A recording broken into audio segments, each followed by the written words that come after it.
Good morning, everyone, and welcome back to Yays and Nays. Hope you're all enjoying this day that is starting to feel really autumnal. I'm looking out the window and see a few leaves falling. It's a little surreal because it feels like we were just celebrating the start of summer, but here we are. So welcome back to Yays and Nays. Glad you could join us. Please let us know that you're watching in the comments, and that way we can see who's here and make sure to help you with any questions that you have along the way. The last time that we were live, the legislature had just finalized the 2024 state budget. And then since then, of course, the governor has signed that. And we're really excited about this budget. There's a lot of good stuff in it. And our analysts have been working over the last couple of weeks, months to unpack it for us. So that's pretty exciting. And next week, we will have our budget wizard, Rachel Richards, here with us to talk to all of you about what they're finding in this budget. So join us again next week to learn more about that upcoming state budget. So we took a summer break along with the legislature here at Yays and Nays, but that did not mean that we didn't see a lot of action through the past couple of months. So I just want to give you a quick rundown of what was going on while we were taking a break from this program, because certainly our staff was not taking a break. The governor announced a new state department called the Michigan Department of Lifelong Education, Advancement, and Potential, aka MyLeap. And the whole goal of this is to really shine a light on early learning and higher education. So kind of looking at what happens before K-12 and what happens to kids afterwards, looking at those transitions, looking at how to support kids and families and improve long-term student outcomes. And of course, another goal of this is to help develop more talent and grow the economy. We talked last spring about the study that came out about Michigan's lack of population growth and what we can do to really gain and retain residents and make Michigan a state where people want to live. And we've seen a lot of that over the summer with the governor's actions and plans. And one of those was the creation of this new department. So it really is kind of fusing some other state agencies into a new department. So focusing on state-funded pre-K, childcare programs, but then also post-secondary tuition like the Michigan Achievement Scholarship and grants like Michigan Reconnect. Those will kind of be reorganized and put into MyLeap once it's firmly established. So that's all going on right now, putting that into place. And we'll, of course, keep you posted as we start hearing news about what that department is shaping up to be. The league did support this new department in concept. We are really hoping it will ensure a strong start before kindergarten, and especially hoping that it will help eliminate racial disparities in economic opportunity in the long term. So you can check out that statement. We're dropping that in the comments there. And kind of somewhat related to this, at least when we talk about that idea of population growth and improving Michigan as a place where people want to live and work and raise a family. Our CEO and president, Monique Stanton, was appointed to the Michigan Growing Together Council's Jobs, Talent, and People Work Group. So this council that was developed by the governor and her team is really tasked with coming up with strategies to retain and grow Michigan's population. And where we're coming from at the league is that, to make Michigan a place where people want to live, we have to have a strong education system, strong social supports to make sure that people are feeling safe and secure, both economically and just as a family. So that includes looking at things like housing affordability, income supports, making sure that there's adequate access to childcare and that it is able to be paid for by parents and families and whoever needs them. So just making it more affordable, more accessible. So those are just a few of the things the league is looking at as part of this work group. And we'll drop a link to the Growing Michigan Together overall council page so that you can see more about what's going on there. More news from Governor Whitmer's office. Last week, she gave a What's Next address. This was kind of like a mini State of the State. It was really interesting. Came out in the, right before the Labor Day holiday to address some announcements that she will be tackling some big issues. And a lot of these issues are things that the league has been working on. So she's got some kind of big buckets, which include environment, business, but also access to paid family leave, access to reproductive health care, and lowering costs of prescription drugs. So there's a lot that's in this plan for what's next for the governor. And it sounds like the administration is really looking to move swiftly on a lot of these policies, which is very exciting.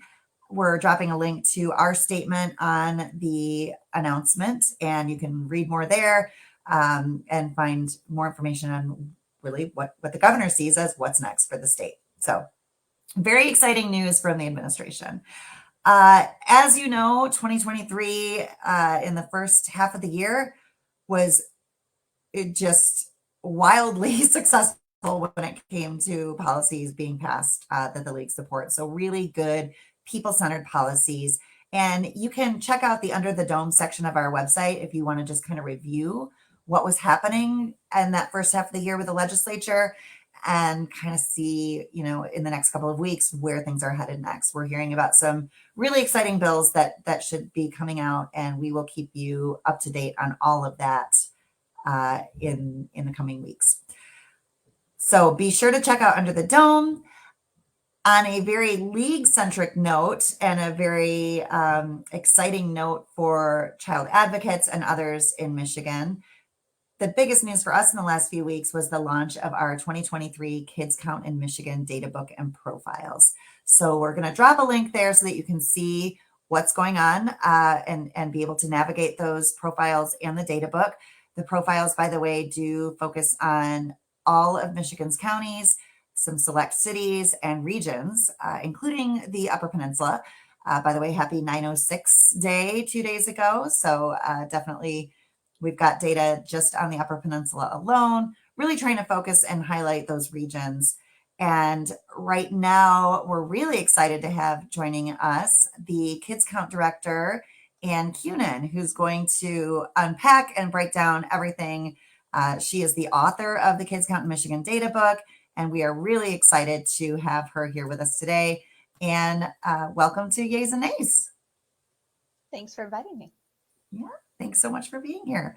I do want to let our audience know that you are open to taking questions. So if they have questions specific to the Kids Count work, I'm hoping they'll drop those in the comments, and we'll try to get to them as we near the end of our conversation. So let's start with the basics. So August 23rd was the release date for the book and the profiles. So can you first just tell us why Kids Count in Michigan is an important tool for advocates and folks who are working on the issues related to kids and policymakers? What makes this such a great tool? Yeah, happy to do so. So yes, as you mentioned, the data book and the state and local profiles just came out, and they really highlight how kids are doing in Michigan along different dimensions of well-being.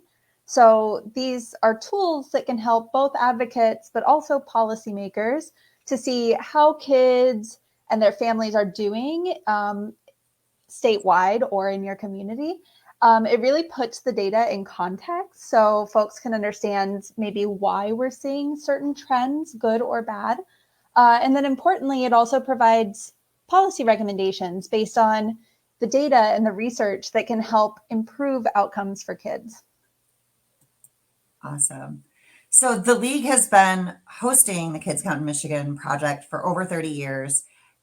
You've tackled some new things in this year's book. So can you talk a little bit about some of the new components that we will see in this book? Yeah, so I guess the big new thing for the book this year is that we included a section for the first time on young adults. So these are Michiganders who are ages 18 to 24, who are currently, making that transition from childhood to adulthood.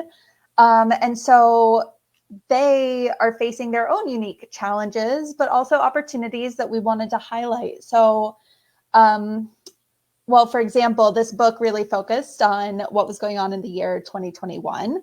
Mhm. So things like remote instruction would have been affecting young adults in college, and also, of course, some of the economic impacts of the pandemic.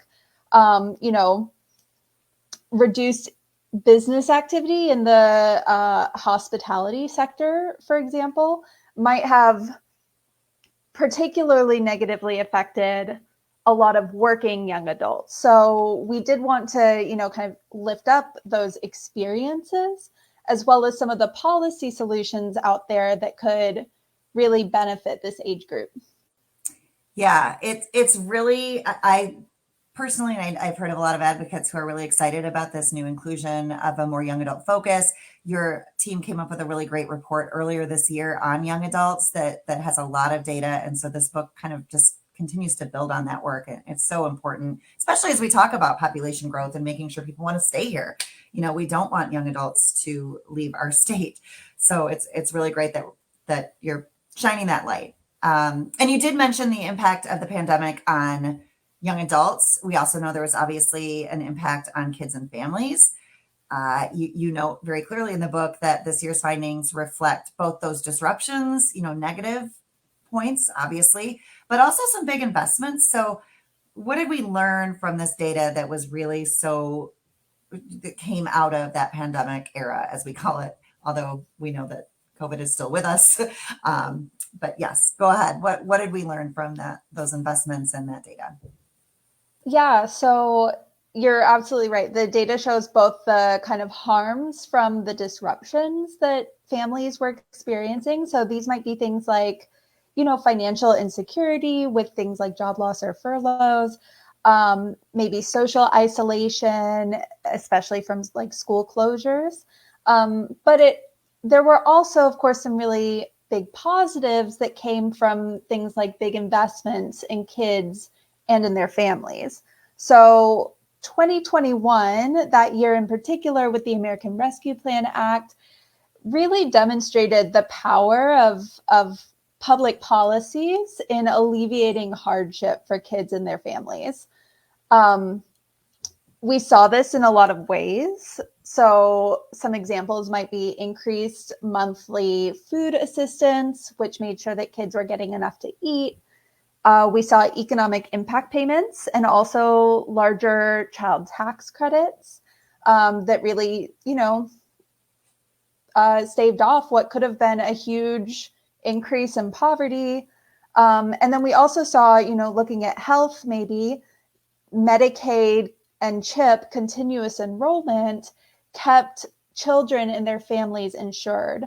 So this data, I think, really shows that kids do best when we invest in them and in their families. Yeah, I'm going to steal a line that I've heard you use, and that is that poverty is a policy choice. And what we're seeing through these investments and some of these choices, I think what you're saying is those policies we're choosing to lift folks out of poverty and really try to empower kids and families and invest in them and invest in their futures. And this shouldn't be a shock, but yeah, it works when we when we help people, they do better. So definitely good to see that. And I know that you and your team and a lot of folks at the league are really working on extending those types of investments, even now that we're out of the pandemic, because they were effective policies. So kind of shifting from those positive outcomes from those investments, what were some data points that raised some concerns for you this time around? What did you see that really needs to be addressed? I think the biggest concern for me was certainly the education data. So, we saw fewer 3 and 4 year olds enrolled in preschool. We saw fewer third graders reading proficiently. But I think it's really important to note with this data that for the education data in particular, that it wasn't particularly strong to begin with. So while test scores definitely declined in the pandemic, which probably didn't surprise a lot of people. And, we learned this week that they're continuing to decline in some cases. Michigan already saw fewer than half of 3 and 4 year olds enrolled in preschool, fewer than half of children in third grade are reading proficiently. Fewer than half of children in eighth grade are proficient in math. So, it's not just a result of the pandemic that we saw this kind of poor performance. And addressing that is going to take a lot more than, a quick fix. It's not just going to go away now that the pandemic is over, right? So it's going to take both, greater and more targeted investment, but also some really thoughtful policy responses to make sure that our students don't continue to fall behind. So, we want to think about things like early identification, but also early intervention for struggling readers, access to quality childcare for infants and toddlers. So, there's already been a lot of big investments being made to make sure that all kids can attend preschool, but, even thinking kind of beyond that. And I think the other piece is making a very deliberate focus on families' economic security. So we know that students from low-income families are generally performing worse on standardized tests, and addressing the barriers that families with low incomes are facing to keep their kids from having the resources they need to succeed in school. That's also something that there are policy responses that we can use to address that. Absolutely. And you and I are both former educators, and we know that test scores don't just show us a picture of what kids know and don't know. I mean, we have to think of the whole child behind that process, right? And no amount of flashcards or preparation is going to take away what a kid brings with them into the classroom. And that encompasses every part of them, everything from housing to healthcare. I mean, it's a whole child. So I think it's really, really important that you brought that up. I know that we rank among the lowest in the nation based on the National Kids Count data that came out earlier this summer. And it's definitely time to address that. And as you say, take a more holistic approach to addressing that. Well, I think that's a really great point, because Michigan was not the only state that faced these disruptions, and yet we're still performing at the bottom. So there's definitely more that we can be doing moving forward. Yes. Good. So there's a lot that we need to address, a lot that needs improvement. What were some bright spots that we saw in this year's data?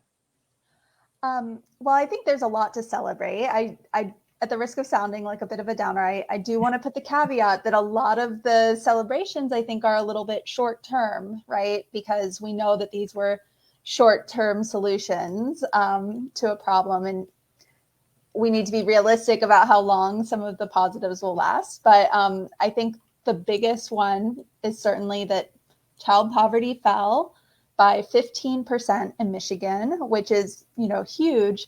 But then also young adult poverty fell by a whopping 25%. So this is obviously great news. But we know that so much of it is a result of some of those really effective but temporary policy choices that we were making to help families cope.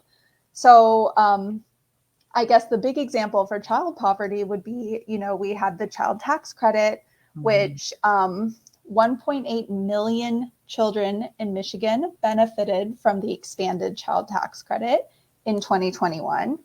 And that was widely recognized as one of the most successful, safety net policy expansions during the pandemic. The expanded child tax credit, it had impacts on reducing family financial stress, increasing food security, helping families stay in their homes. So those were all really important. But like I said, that ended back in 2021. And today there are a lot of families who are left out of the full credit because they earn too little. Right. And then I guess touching on the young adult poverty and the improvements we saw there, it's kind of a similar story. Workers under 25 are typically excluded from the earned income tax credit, but they were temporarily included in 2021. In Michigan, that benefited approximately 195,000 young adult workers who don't have children. So yeah, this is really great. And I'm, no doubt had some role to play in kind of improving, or I should say reducing poverty for that age group. But that too has, come to an end. Yeah. And I think when you talk to any child advocate, family advocate, they're going to talk about how people used those the dollars from that. And it was to pay for necessities. It is to pay for things like childcare, we're talking EITC, car repairs, things that folks really need to be able to be successful in all the segments of their lives. And those needs have not gone away just because we are not in the midst of a global pandemic. I mean, those are things that people still need to be able to afford. And it shouldn't be considered an emergency. It should be considered something that's what it's going to take to lift kids and families out of poverty and to give young adults the start that they need. Again, it seems so clear. So really hope that the work that you are doing and the National Kids Count Project through Annie Casey is going to do a good job of shedding light on why these sorts of investments have to continue if we're going to see our kids grow up in a world that works. So I guess what are some big, other than obviously continuing these investments, but I hope you'll repeat that again because it goes without saying. What are a few really important big recommendations that you have as far as policies that will keep kids and young adults staying in Michigan and thriving in Michigan? What do we think there?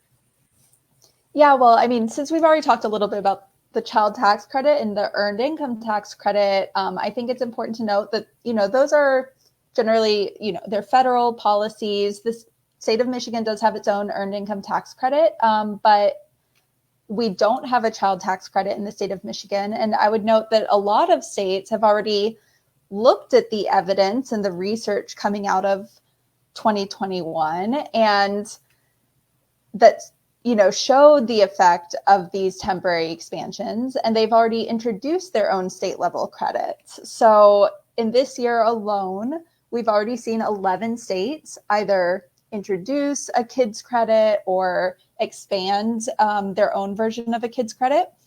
And then, of course, Michigan, was one of the 12 states that has increased its earned income tax credit or helped it reach more people. So, there's definitely more that we could be doing at the state level to kind of build on these successful federal policies. So I mentioned 11 states have already expanded or created their own child tax credit. Michigan could be next, and then of course with the earned income tax credit, we've already increased the credit for families, but we could be reaching people who are left out, like those young adult workers that I mentioned, but also workers over 65 who don't have child dependents. They're also left out. And then, of course, a lot of immigrant workers who work and pay taxes but aren't eligible because they don't have a social security number. So these are all groups that that we could reach with a few, policy tweaks. Yeah, it's really exciting to think about the expansion of these programs, the extension of some of these things. And I know your team and others, we have some excellent analysts at the league who are working on this. And so I would encourage our audience to pay attention to what you see coming out as far as exploring why these are such great policies and really looking at what other states are doing. We've seen so many successes, and it would just be wonderful to build on that EITC boost that we saw earlier this year and really make sure that all the people who are currently left out, and I think that's a key point, is I'm not sure how many of us are aware of how many people are left out. So I think that's really important to raise up as well. So I'm looking here, and we did put out a call for questions. If anyone has questions, please do drop those in the comments. It looks like we do have one question regarding childcare. And childcare is obviously something the league has been working on extensively for a long time, affordability, accessibility. And this question is, we've heard that investments are coming to an end on childcare. what does that mean for parents and providers? So can you talk to us a little bit about what this might mean and what we're looking at in the future? Yeah, so at the end of this month, those federal investments and state investments in childcare, we're seeing them come to an end. So this is going to be hard for both, families who the subsidies have been temporarily expanded, as well as for providers who've, benefited from some grant programs over the last few years. So, this is coming really quickly. And even before the pandemic, we saw that childcare wasn't accessible and affordable to all families in Michigan. But the pandemic certainly kind of exacerbated the problem. One of the things that we show in the report is that there's fewer childcare providers today than there were in 2019. And, fewer childcare providers means potentially fewer slots for kids, especially for those, infants and toddlers, for whom subsidies really aren't covering the cost of care. So it becomes very expensive for families. So there's definitely this kind of deadline we know is coming up very soon. And that we need to be kind of preparing for and thinking about what are the solutions that are going to help providers stay open and providing this, essential service for families and for kids. And then, what are we going to do to make sure that families have childcare when and where they need it?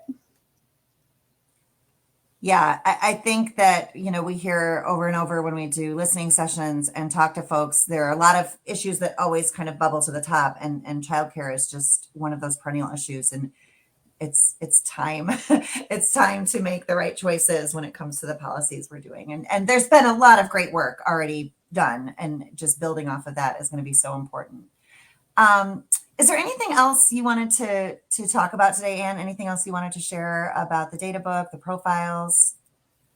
I think we kind of covered it all. I would just say, you mentioned before we talked about how poverty is a policy choice. And I think that a lot of the data, both in the book and in the profiles, whether it's positive or negative, that it's a policy choice that we've made and that, we can continue to make. So I think there's obviously a lot of policy recommendations in the book, and hopefully some of those can catch on.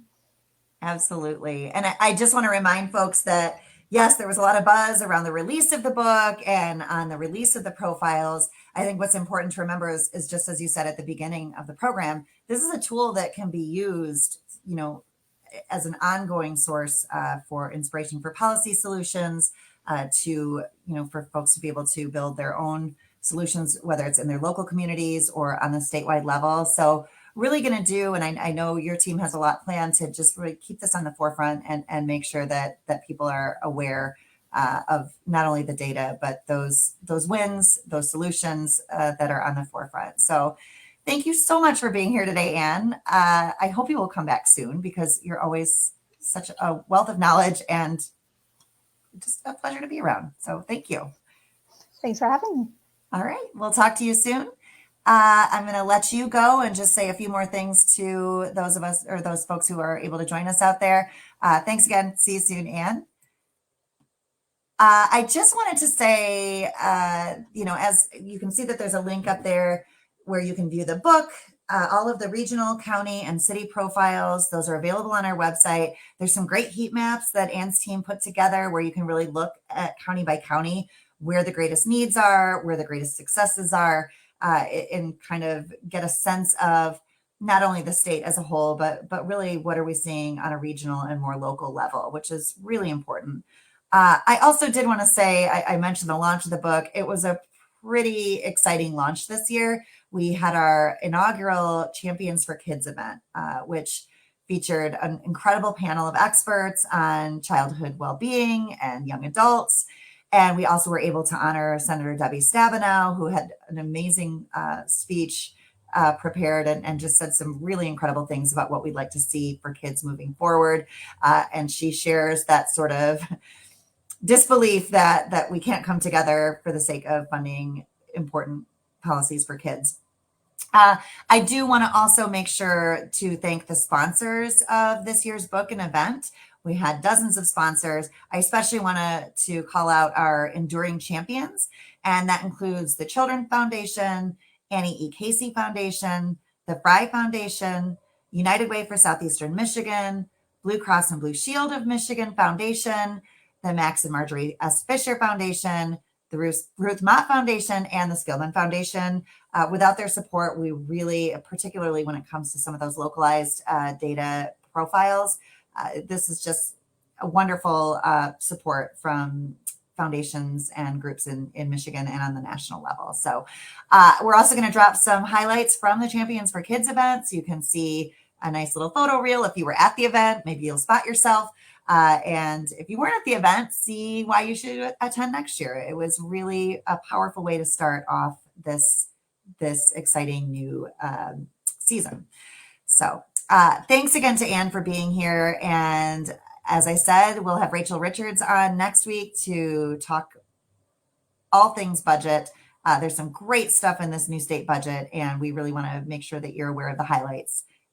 So join us next week at 11. We'll look forward to seeing you, and thanks for being here today.